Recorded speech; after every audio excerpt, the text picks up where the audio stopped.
Hello, and welcome to this edition of People in Transition. I'm your host, Bob Durst. I've been hiring, firing, and mentoring executives, frontline employees, interns, and job seekers in companies around the world through a host of transitions, some difficult, but most very good.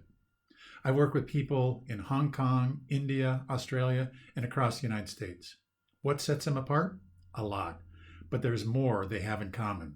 And one of those commonalities is transition is a part of life. This experience has given me a bird's eye view on a variety of trends, economies, industry disruptors, and transitions that are big and small. It also brought me into contact with the thought leaders and decision makers you need to meet, the people who can make the difference that matters to you right now. Imagine knowing exactly what to do next and how to know it's time to make your big change. The insight track you're going to access during our future episodes is better than a crystal ball. It's the exact information you need to take that next step. Whether you're a new grad applying for your first professional job, someone looking to transition your work experience into a promotion, launching your own company, or maybe even starting to plan your retirement, you're in transition, and this series is for you. We all know transition can be scary, but it doesn't have to be. And it's even fun when you have VIP access to the future you want. Are you tired of the uncertainty of being passed up? We'll share with you the tools and skills that can take your dreams to the front of the line. So, if change is on your horizon, or maybe just the thought of change, you won't want to miss this discussion. It could be the exact edge you need to turn transition into an amazing opportunity. Beverley Patwell, thank you so much for being on this episode of People in Transition. I'm so looking forward to this. Me too, Bob. Thank you for the invitation. Bev, when you were younger, what did you want to be when you, and I'm using air quotes here, grew up? It's an interesting question. I always wanted to be a teacher. All through high school, that was my dream. And the year I was graduating, there were no jobs for teachers. So I met with a guidance counselor who pointed me in the direction of special care counseling. And I learned how to teach and work with developmentally challenged children and special care needs people. And then I went into the field of social work, social services. What were the transition moments that occurred to get you from that picture of yourself as a young child to where you're at today?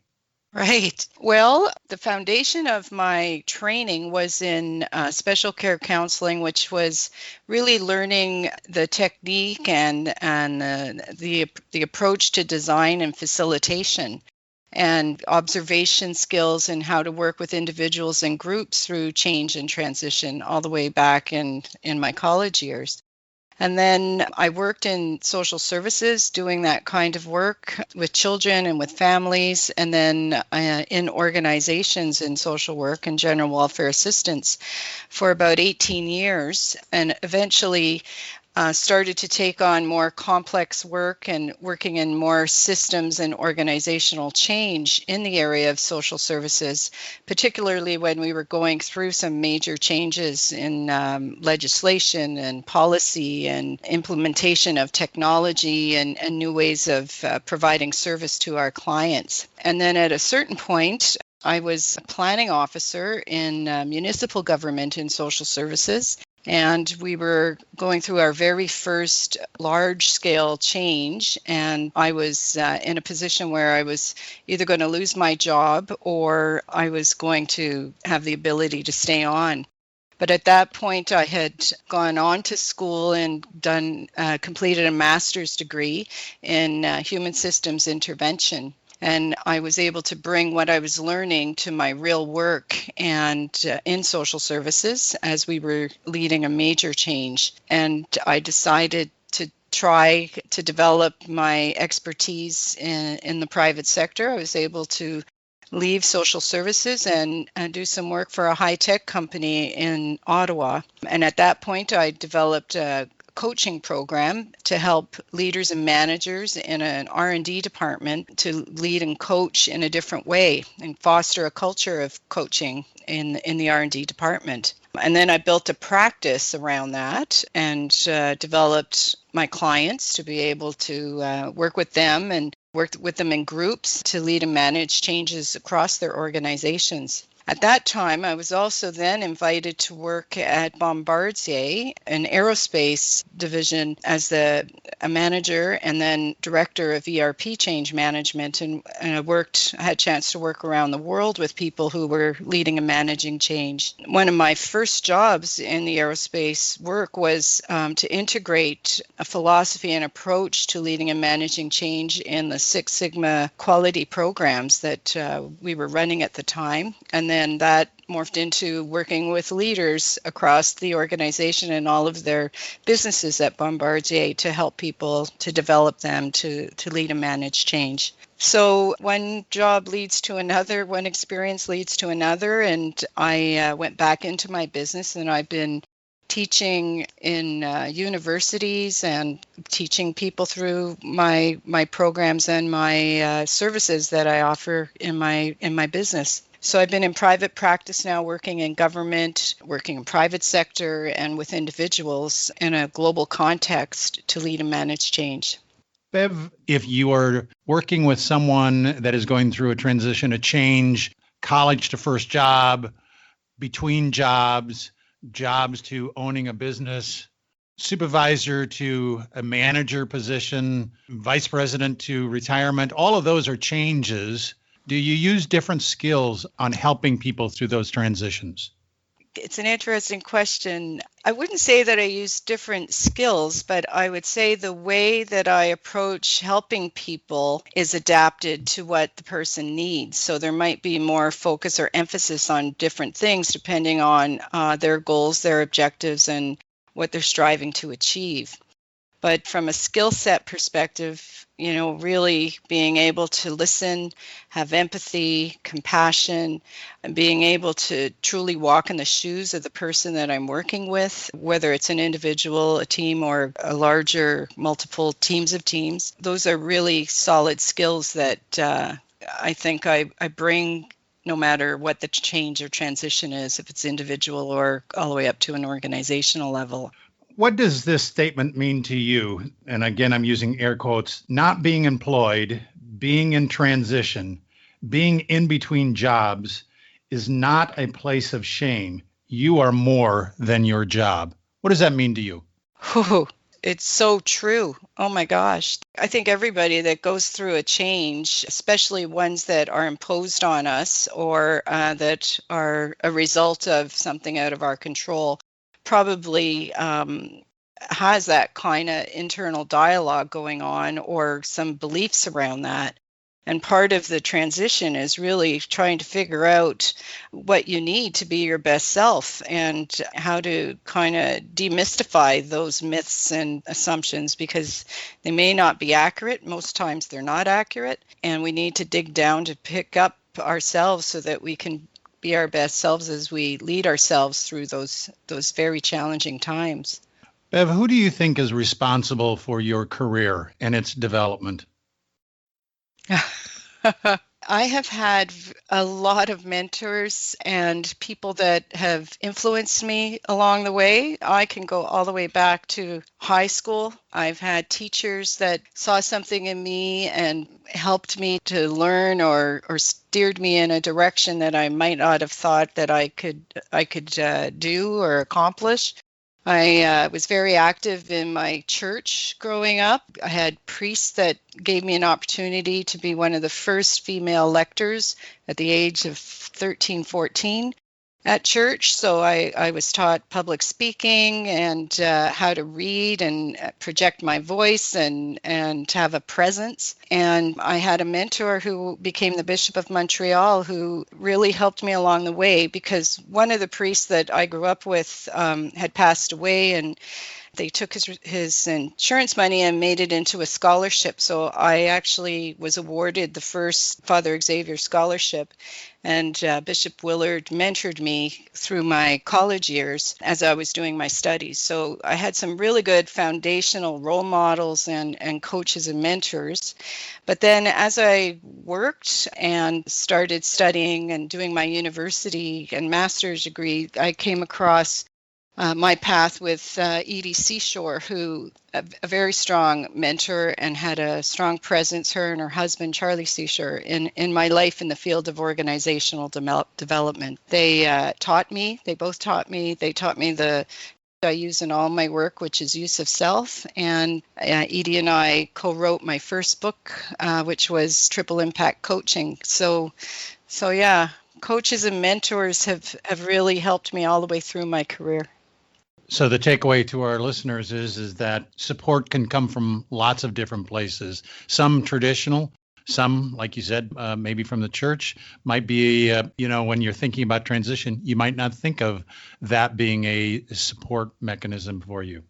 Right. I think we, especially today, our world is so complex. We need supports in our lives that are not all work related. They're people that we can draw upon from our personal life, our community work, any aspect of our life. I think it's important to have a mix because some people in work can advise you based on professional skill set development or knowledge and abilities, and even attitude and mindsets. But people who work setting can help support you from your life goals and your focus on well-being and health and so on. I mean, I think we need a multifaceted support system today, really.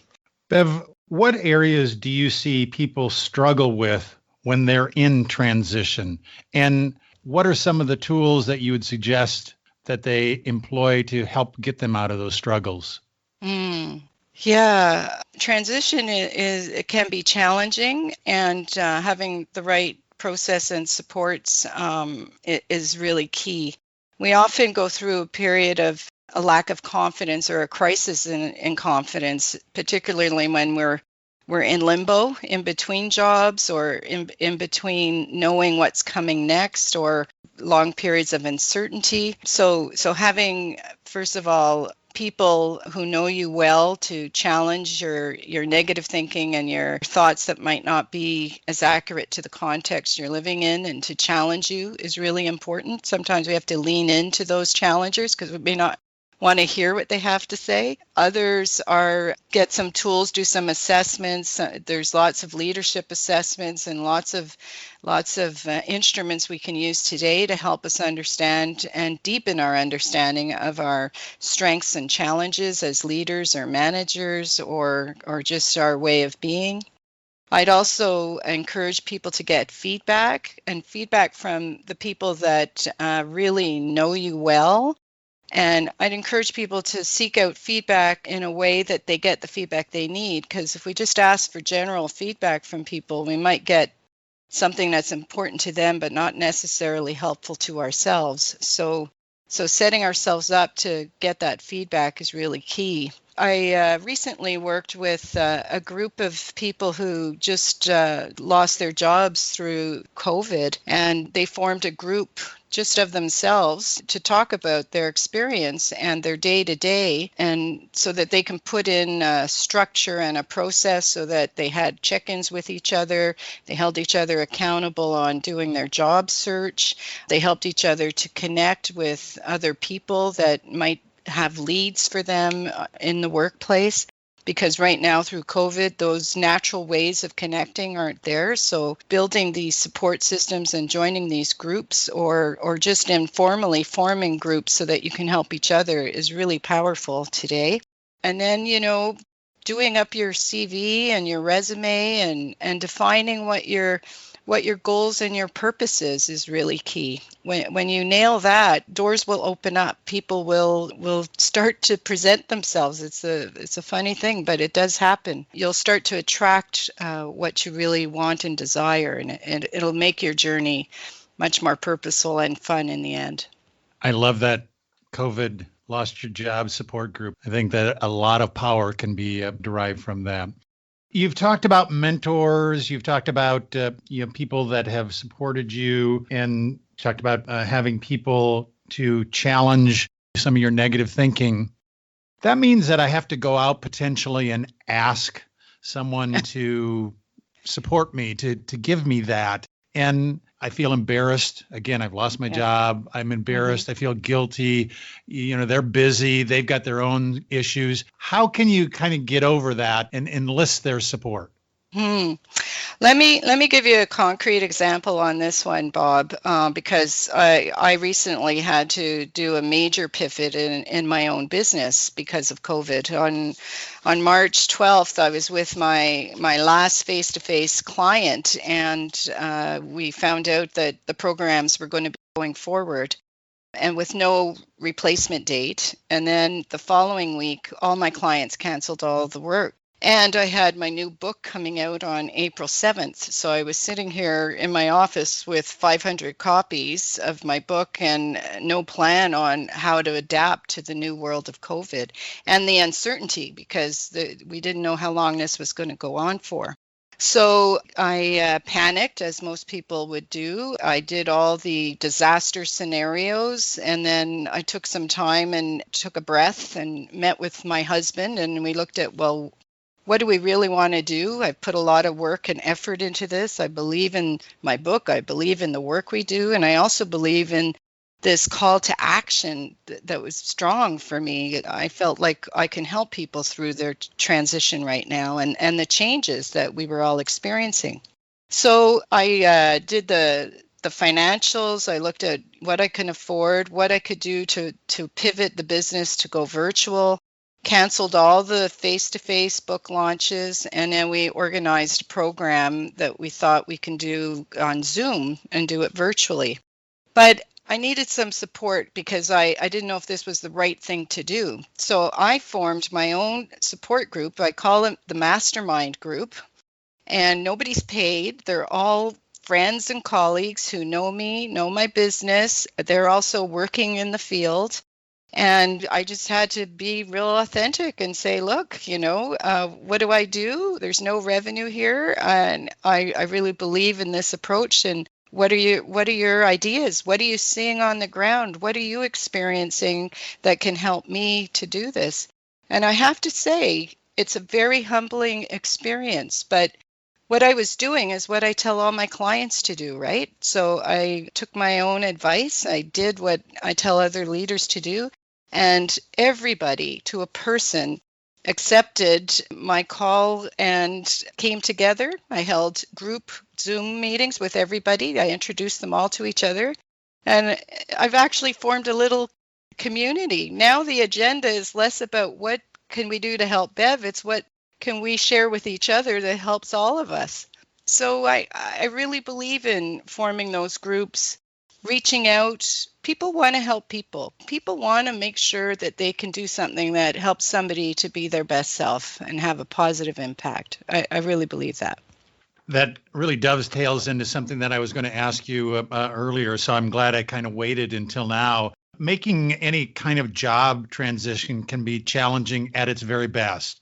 Making a major career pivot, say to something completely different, a different industry, different even location, that can be kind of off the chart for you. But because of COVID, like in your situation, this pivot may have to be done. If you were to tell your clients, here are the 2 or 3 or 4 things that you need to do while you're making this type of shift, what are those 2 or 3 things that you would suggest that they do?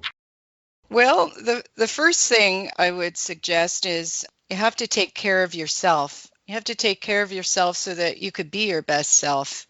So what does that mean? You might see the CARE acronym stands for me. It means, have compassion for yourself and others, right? Connect and communicate what you need so that you can get the support you need and the advice and the help. A means adapt. the longer you wait to change, the harder it might take. So figure out what you need. Is it skills? Is it knowledge? Is it abilities? Is it confidence? And then figure out what you need to make that happen and develop your plan and put it in action. Keep a routine. Get up in the morning, get dressed, stick to your plan and your process. Notice and pay attention to when you do something, what happens. So follow those threads, and then you might need to adapt your plan, or it'll help you to figure out different priorities that you may not have thought about that need to be incorporated. But that routine is critical. And then the E stands for exercise, mental, physical health, spiritual. Put in practice routines to help you to stay healthy as you go through this change. That's really key.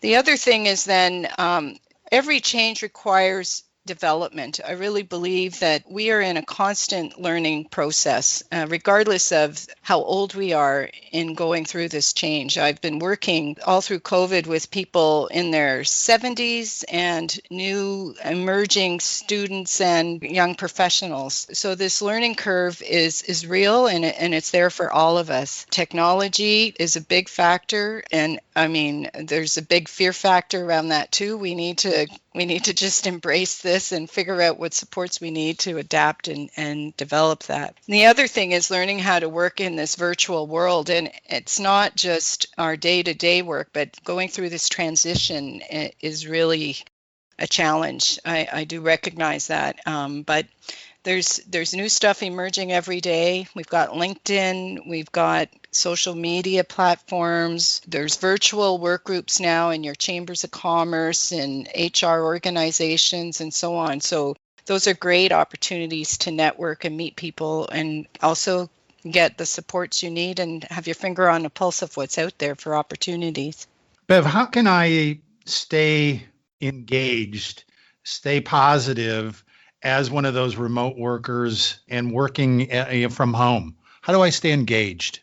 Yeah, there's a couple of levels of engagement. There's the engagement with the people you're working with if you're still employed going through the transition. So I would suggest doing regular check-ins every day, even if it's just a quick 10, 15-minute check-in just to see how you're doing and how are you doing today, and how you're really doing, not just lip service. One of the things that I've learned over the last 7 months working with people through transition is that need for human connection is so important. It's almost the number one issue that people are dealing with right now. So those kinds of short stand-ups, check-ins are really key. And we can do that also with the people that are supporting us. We still have the telephone. I hate to say it, but I mean, let's use it. Just pick it up. You don't have to wait for appointments, let's reach out and call people. That's really important. I think when you're going through the transition, it's like I said earlier, form a group, meet with people virtually through your Chamber of Commerce or your community network organizations. Reach out to your network to see what's happening, and then they may have referrals or ideas for you as well. You've got to keep that going. I would keep track of all the things you're doing as well. Do a spreadsheet or a Word document and track every day what you're doing so you can also see your progress. That's really key. Often we can get lost in what we're doing in the abyss of transition, and having something that really shows the effort you're putting in will be important to validate that you're still moving towards your goals, but it might also reveal some pieces of the puzzle where you'll see some connections that you can actually leverage. I would also recommend my book, Leading Meaningful Change. It's got tools and exercises that you can use to develop your own personal transition plan for change if you're in an organization as a manager or a leader or an emerging leader. But it's also really a great do-it-yourself guide if you are unemployed and need to develop your own transition plan. You've had a lot of really great ideas in terms of helping individuals as well as organizations through change. Let's flip that coin. What has been less successful for organizations or people as they're going through transition, as they're going through change? Having a negative attitude is really a deterrent to progress and creating a positive experience of the transition. I think being negative is a challenge. We all can be negative. We all have our uglies and we all have our bad days. There's no question. I'm not saying ignore that, but you have to find ways to be your best self, to pull yourself up and to stay positive. You've got to kind of fuel yourself up like you fuel up your car with gas. What are those things that are going to help you stay grounded and stay positive and constructive through the process? I think it's really important to envision success and define it. What does that look like for you, for your family, for your colleagues and your community and organization? The more you do that and nail it in a concrete way, that'll inspire you and keep you moving. It'll also help you to remind the people when they are negative through the process why you're there, why this change is important, and bring back the meaning and the purpose. We need to capture people's hearts and souls through the process. Otherwise, that negativity can permeate through the organization and pollute the change process. It makes it more difficult and more challenging to manage. I guess one thing that I like to ask people is, why do you want to be a leader and a manager right now in your life and in your work, or for that new job that you want? When you can take the time to really answer that question, it flips the negativity because it puts accountability in the hands of the person who is challenging the change. And oftentimes they'll come up with a positive answer that might lead to more constructive behaviors, mindsets, and attitudes around the change. I guess the last piece, when you say what deters the transitions or makes it difficult, is often there's a lack of alignment too. Your values may not match the organization you're working with, or you may be working for a leader whose values don't match yours. So that is a challenge and often requires a conversation and some work to create some alignment around the way forward and the principles and the values that are going to guide the work you're doing in leading change. And even for yourself, when you're looking for your next job, what are those values and principles that are going to guide the way you're going to approach your job search? I'm going to borrow from you the line, we all have our uglies. I think that describes those gremlins that speak to us in the dark of the night and make us fearful. So thank you for that. Many of today's careers don't have that linear, that upward trajectory. It's a much curlier process. How do you know you're growing if you don't have those upward milestone markers along the way?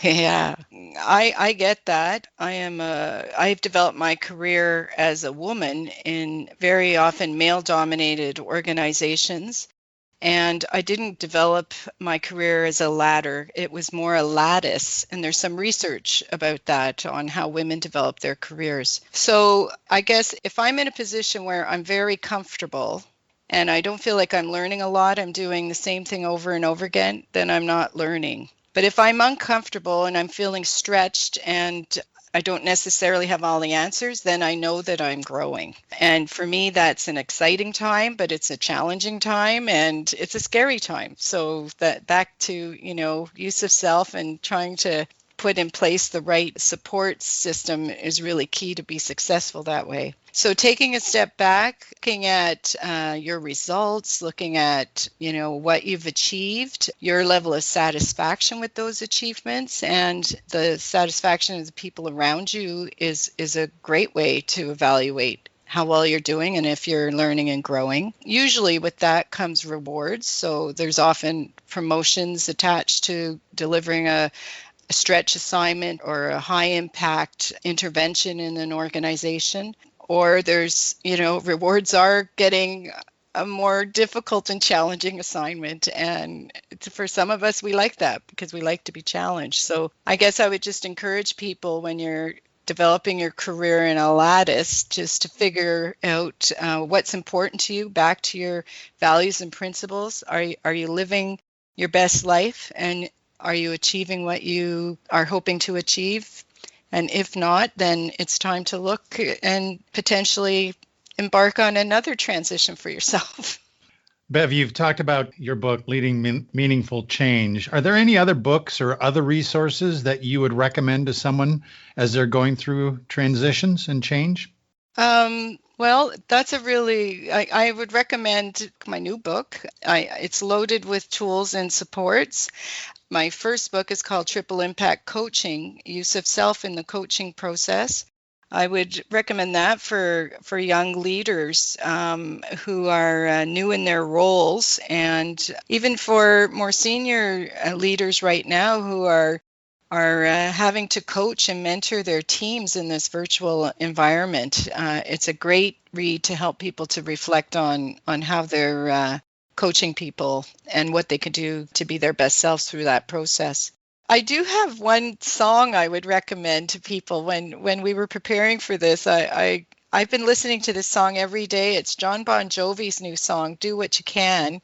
And it's really inspiring, especially in this era of COVID. So I'd encourage people just to watch that and then think about how are you living your best self and leading in your families, your communities, and your workplace at this time. If our listeners remember only three things from today's discussion as they are going to go through their own transition and change, what are those three things that you want them to take away? Well, I really want people to embrace transition, because we go through transition all the way through our life. It's not a one-time event. This is something that we will experience in our personal lives as we're all living through COVID right now. We're transitioning and changing in many ways. We will be going through transitions with new careers. Many of us will have many careers throughout our lifetime.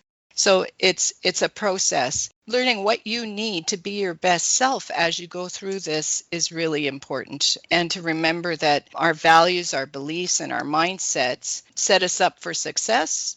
And they can also be handcuffs that restrain us from embracing change. So knowing that and figuring out what we need and the supports we need is really important. And then lastly, I would just encourage people to just think about, what is your call to action? What makes you so unique and different that people will want to be around you and learn from you and have you on their team? Bev, it's real clear to me there's a reason why people want to have you around them as they're going through their own personal call to action. You care, you have great wisdom, great experience, and you can articulate it and help them put it into action quite effectively. So from all of our listeners, Bev, I want to thank you for taking the time out of your schedule and sharing your experiences and being a part of our recording today. Thank you, Bev, so much. Thank you, Bob, for the invitation. And also, I admire the work you're doing. These podcasts are invaluable. I wish you all the best. Thank you. Thanks, Beverly. Thank you for listening to today's podcast. We're working in unprecedented times as the world responds to the recent COVID-19 crisis. The fact is that even those who are not in transition understand it could be right around the corner, next month or a year from now.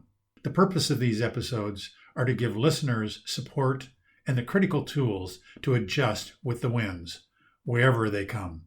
I'll continue to introduce you to guests who have successfully, perhaps gracefully or without too many battle scars, survive their own obstacle courses, and can share useful information on how to steady your ship or your world in this uncertainty.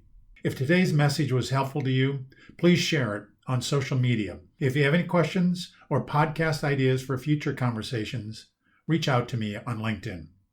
I appreciate your time you're investing in sharing these important conversations with me, my guests, and others who are going through life transition. Transitions between jobs, life stages, new entrepreneurial ventures, or whatever life brings. Change is constant. The more prepared you are for it, the better and easier the change will occur. Thank you again. This is your host, Bob Gerst. See you at our next episode of People in Transition.